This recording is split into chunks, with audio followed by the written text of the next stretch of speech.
सम्मानित शिक्षक साथियों, आज मैं आपको एक ऐसे सरकारी स्कूल ले चलता हूं जिसे आप देखकर चौंक जाएंगे कि यह एक सरकारी स्कूल है। आपको यकीन नहीं होगा कि यह बेसिक शिक्षा विभाग मऊ का एक सरकारी स्कूल है। इतना सुंदर और सुसज्जित एक समृद्ध विद्यालय है। हर शिक्षक को चाहिए कि एक बार इस विद्यालय को ज़रूर देख ले।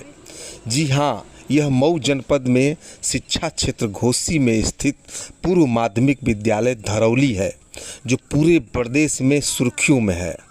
इसके प्रभारी प्रधानाध्यापक डॉक्टर रामविलास भारती जी ने अपने अथक प्रयास से इस विद्यालय को सजाया और संवारा है और नौनिहालों के सपनों को पूरा करते हुए इस विद्यालय में सारी सुविधाएं उपलब्ध कराई हैं।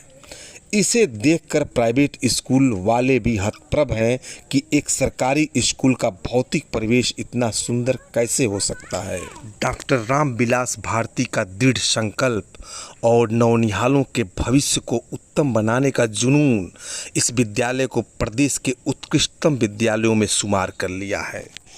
जहां प्रदेश स्तर पर इस विद्यालय की चर्चा है, वहीं नवागत जिला बेसिक शिक्षा अधिकारी श्री संतोष कुमार उपाध्याय जी ने इस विद्यालय की खूब प्रशंसा की।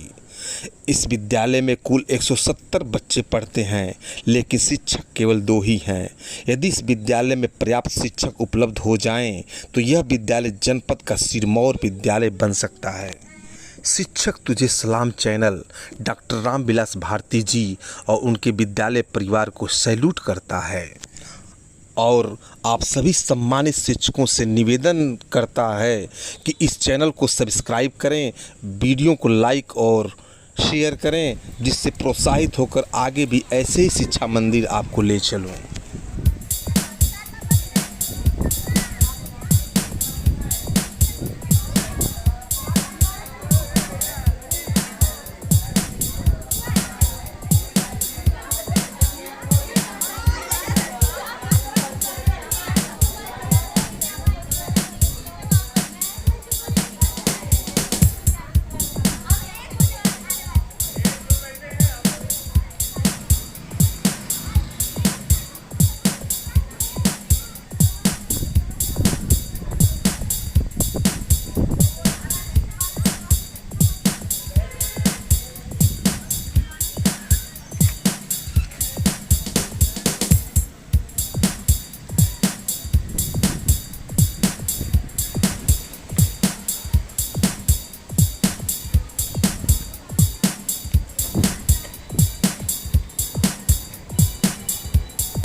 और जैसे अभिभावकों से, छात्रों से एक जो लगाव होता है या ग्राम प्रधान का क्या सहयोग होता है, इन सब चीज़ों के अगर देखा जाए जनपद में तो यह विद्यालय इतना उत्कृष्ट विद्यालय है जो एक अपने आप में उदाहरण है जनपद के लिए, अन्य विद्यालयों के लिए, अन्य ग्राम प्रधान के लिए, अन्य खंड शिक्षाधिकारी के लिए, अन्य प्रधानाध्यापक के लिए, सबके लिए यह उदाहरण है कि आपके लिए कि आप भी ऐसा विद्यालय बनाएं।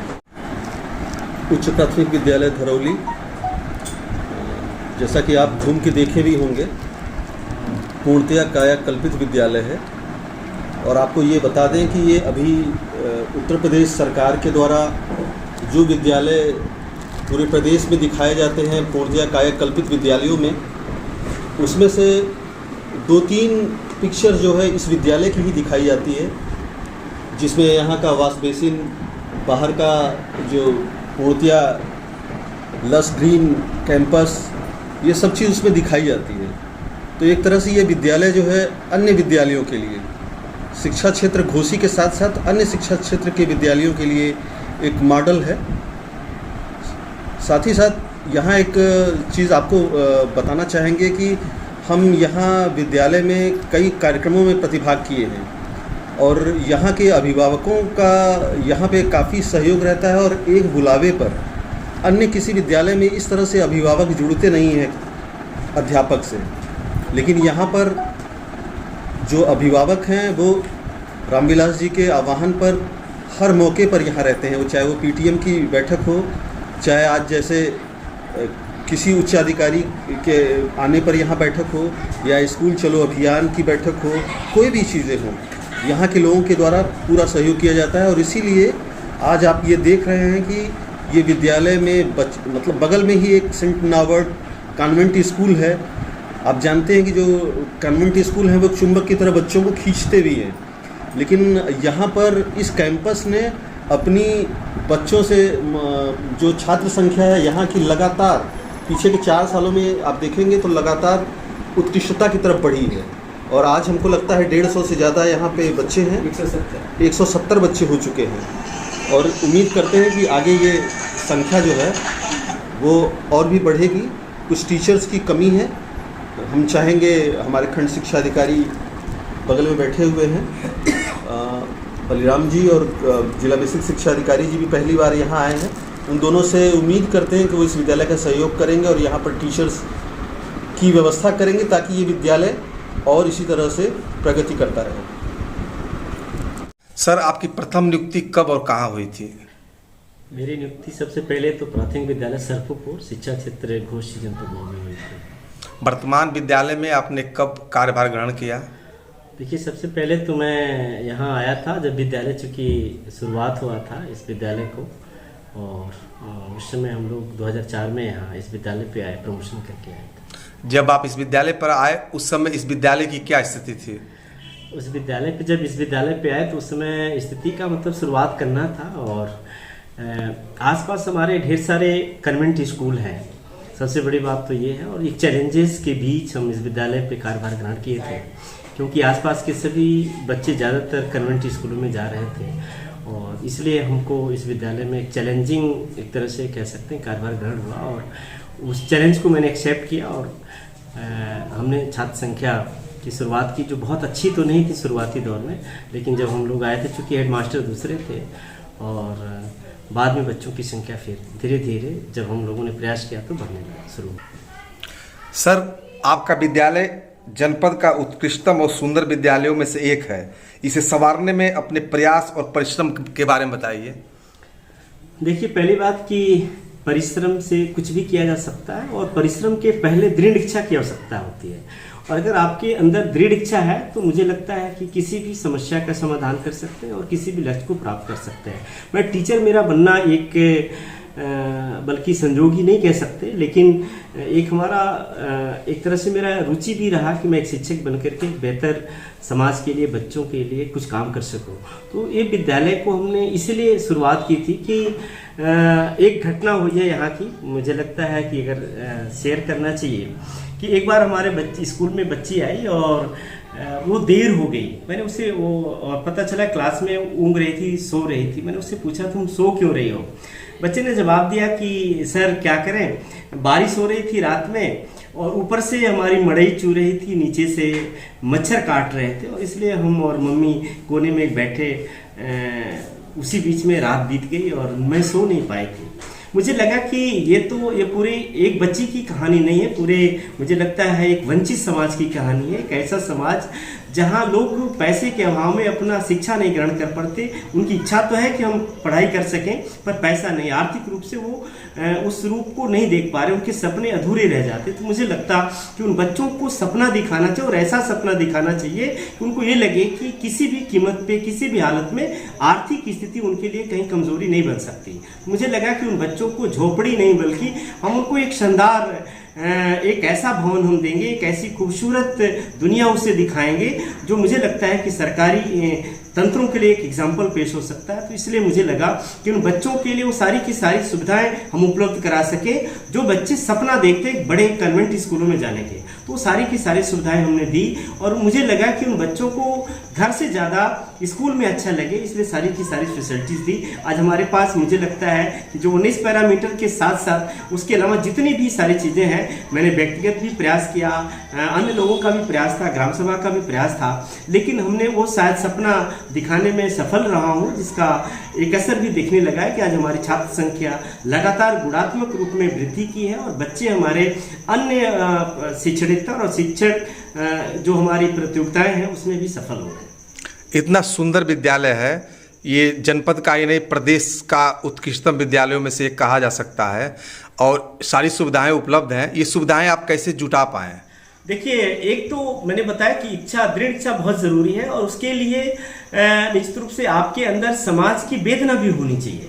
अगर आपने समाज को ठीक से पढ़ा है तभी समाज की हर चीज़ों को आप समझ पाएंगे। मैं उस समाज से आता हूँ जहाँ बहुत सी चीज़ों का अभाव रहा है। मुझे लगा कि उन बच्चों को संवारने के लिए हम लोगों को प्रयास करना चाहिए। मेरा व्यक्तिगत वेतन है और वेतन का बहुत ज़्यादा हिस्सा इसमें मैं लग गया।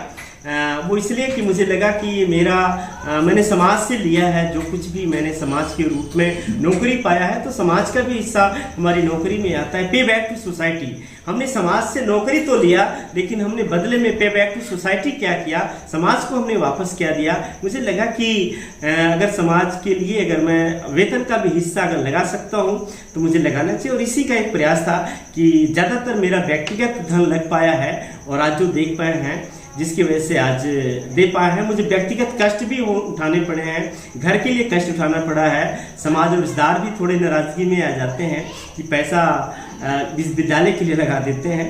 लेकिन मुझे लगा कि अगर घर को बनाएंगे तो एक परिवार सुखी होता है, लेकिन अगर विद्यालय को बनाएंगे तो मैं समझता हूँ कि हजारों और सैकड़ों और हजारों परिवार सुखी होते और इसका लाभ ले पाते। मुझे लगा कि विद्यालय जो सरकारी है, लोग कहते हैं सरकारी चीज़ें उन्हें हर चीज़ चाहिए, नौकरी तो सरकारी चाहिए लेकिन हर चीज़ वो प्राइवेट में करते हैं। मुझे लगता है नौकरी अगर चाहिए तो आपको विद्यालय ठीक करना होगा और अगर व्यक्ति 60-62 सालों में 40 साल लगभग वो व्यक्ति विद्यालय पे बिताता है तो मुझे लगा कि जहाँ हम 40 साल बिताते हैं उसको बेहतर बनाने की ज़रूरत है, बजाय कि रिटायरमेंट के बाद जो वक्त बीतता है उतने के लिए व्यक्ति करता है। मुझे लगा कि 20 साल की बजाय 40 साल को बेहतर बनाना है, जहाँ खूबसूरत उन बच्चों की दुनिया है, उनके सपने हैं, आपके सपने हैं और सब मिलकर के एक बेहतर समाज का निर्माण कर सकते हैं। उच्च शिक्षा के लिए भी आप बच्चों को अपने पास से पैसा खर्च करते हैं, इसके बारे में बताइए। जी, मुझे लगता है कि जैसे हम बच्चे जो यहाँ से पास होते हैं 8 पास, तो मैं सोचता हूँ उनका 100% नामांकन करा सकूँ